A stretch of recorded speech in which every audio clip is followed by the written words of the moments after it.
ఓ నాయకుడు పని కట్టుకొని కక్షపూరితంగా మంత్రి లోకేష్ P4 కార్యక్రమంలో భాగంగా అతని వద్ద పనిచేసే వాళ్ళనే తీసుకున్నారని చెప్పడం విడ్డూరంగా ఉందని కేవీ సుబ్బారెడ్డి విద్యా సంస్థల అధినేత డాక్టర్ కేవీ సుబ్బారెడ్డి పేర్కొన్నారు. ఈ మేరకు కర్నూలు నగరంలోని స్థానిక జిల్లా పార్టీ కార్యాలయంలో టీడీపీ జిల్లా అధ్యక్షులు తిక్కారెడ్డి అధ్యక్షతన మీడియా సమావేశం ఏర్పాటు చేశారు.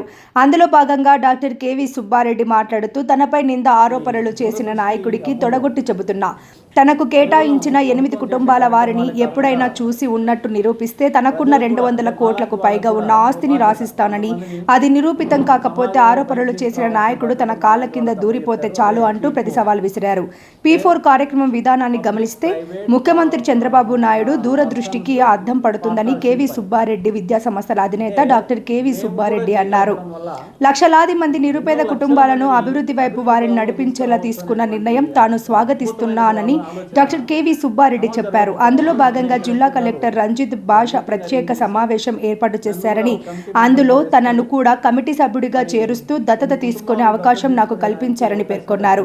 తనకు కేటాయించిన 8 కుటుంబాలను 4 ఏళ్లలో పేదరికం నుండి విముక్తి కల్పిస్తానని సభాముఖంగా తెలిపారు. అభివృద్ధి చేసే వారిని కొంతమంది పనిగట్టుకొని చెడగొట్టేవారు ఉన్నారని, తాను ఎప్పుడు కూడా నిజాయితీగా ఉంటూ తమ జీవితం కొనసాగిస్తానని డాక్టర్ కేవీ సుబ్బారెడ్డి తెలిపారు. ప్రజలంతా నా కుటుంబం, సమాజమే నా కుటుంబం అని మరొకసారి ఆయన తెలియజేశారు. నాడు పార్టీ స్థాపించిన దివంగత ముఖ్యమంత్రి చెప్పిన ప్రజలే దేవుళ్ళు, సమాజమే దేవాలయం అన్న మార్గాన నడిచేందుకు కృషి చేస్తున్నానని డాక్టర్ కేవీ సుబ్బారెడ్డి తెలిపారు. ఇకపై ఎవరైనా తనపై నిందారోపణలు చేసే ముందు 1-2 సార్లు ఆలోచన చేసుకొని చేస్తే బాగుంటుందని డాక్టర్ కేవీ సుబ్బారెడ్డి హితవు పలికారు. ఈ జిల్లాలో ఒకరు ఎవరైనా 10 మంది అంటే నేను 11 మంది, వాళ్ళు 20 అంటే 21 మందిని దత్తత తీసుకుంటాను. ఆ కుటుంబాలను 4 సంవత్సరాలు ఖచ్చితంగా పేదరికం నుంచి విముక్తి కలిగిస్తాను. అయితే ప్రెస్ సోదరులారా, ఒక నాయకుడు మా మీద కక్ష కట్టిన నాయకుడు ఇప్పటికే ఏకంగా మన అందరికీ నాయకుడైనటువంటి లోకేష్ గారి దగ్గర చెప్పాడట, ఆయన తన దగ్గర పనిచేసే వాళ్ళనే P4లో తీసుకున్నాడు అని. వాడు ఎవరికైనా తొడగొట్టి ఛాలెంజ్ చేస్తున్నా, నాకు అలాట్ చేసిన వాళ్ళు ఎవరైనా నాకు అలాట్ చేశారు కలెక్టర్ గారు దాదాపు 8 మందిని.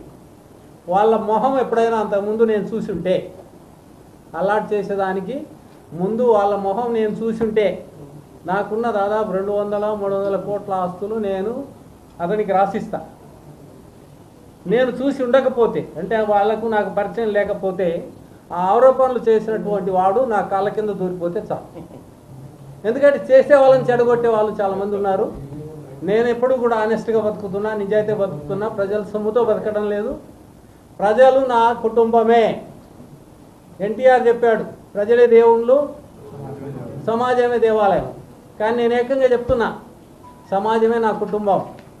పేదవాడు ఎవడైనా సరే నా దగ్గరికి వస్తే, ఇక్కడ ప్రభాకర్ అన్నాడు ఈ మధ్య 2-3 సార్లు ఆయన ఆశ్చర్యపోయేంత చెప్పేది ఆలస్యం, శాంక్షన్. ఎవరన్నా నా దగ్గరికి వచ్చిన వాళ్ళు, ఇప్పుడు మా చెల్లెమ్మ కూడా చెప్తుంది, ముంతాజమ్మ అన్న నేను పంపించాను, వాళ్ళు హ్యాపీగా వచ్చి మేము అడగగానే వేస్తున్నాడు అని. నేను నా దగ్గరికి వచ్చిన వాళ్ళకి ఎవరికైనా నా చేత కాదు, నేను చెయ్యను అని చెప్పేవాడు కాదు కేవీ సుబ్బారెడ్డి.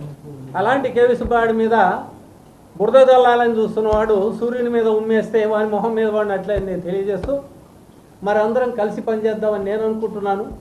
కానీ కలిసి విడదీయడానికి కొంతమంది కొన్ని శక్తులు ప్రయత్నిస్తున్నారు. అలాంటి శక్తులు ఎట్లా పడాలా, ఎట్లా మా ప్రెస్ సోదరులు జాగ్రత్తగా ఉండాలని, ఈ విషయాన్ని అవసరమైతే ప్రెస్ ద్వారా మా మీద బురద జల్లుతున్న విషయాన్ని, నా ఛాలెంజ్ని కూడా నేను ఏ ఒక్కరిని నా ఎంప్లాయీస్ నేను తీసుకోలేదు.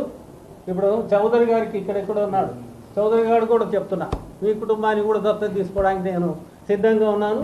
ఓసారి ఆ పేరు మరి జిల్లా అధ్యక్షుల వారి ద్వారా అవసరమైతే యాడ్ చేయించుకోండి. నేను అన్నిటికీ సిద్ధంగా ఉన్నాను, ప్రజాసేవకే సిద్ధంగా ఉన్నాను, ప్రజల కోసమే ఉన్నాను. సో నా మీద బురద జల్లే వాళ్ళందరినీ కూడా నేను ఈ విషయంలో ఎండగట్టక తప్పని పరిస్థితి. Thank you, sorry.